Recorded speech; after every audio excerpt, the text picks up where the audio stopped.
Hi friends, I am Tilak. You're watching Tech Made Be Unique, and today we're going to see how to enable the dark mode on your phone messaging application on your mobile phone. And if you're new to this channel, make sure to click on subscribe button below. We just quickly move on to the video.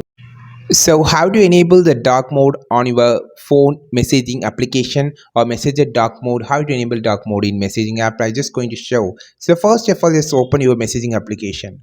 Now you just need to click on the top of your profile. Click on this and it will shows your Google account, and there will be option called message setting. Just click this.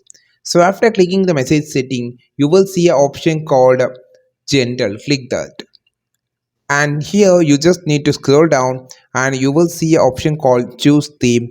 Just click this. So here there will be three type of themes: light, dark, and system default. The system default, which actually make, if your mobile phone setting is on darker mode, it will be on darker mode. If your mobile phone is setting on is a lighter mode, it will be on lighter mode. If you just need a permanent dark mode, just click on this dark mode and click OK, which actually change everything to the dark mode. You can see now now the messaging option is on the dark mode.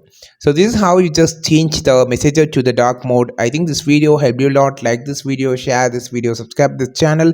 We will meet our next video with the super valuable content. This is Tilak signing off from Tech Made Be Unique. Have a wonderful day.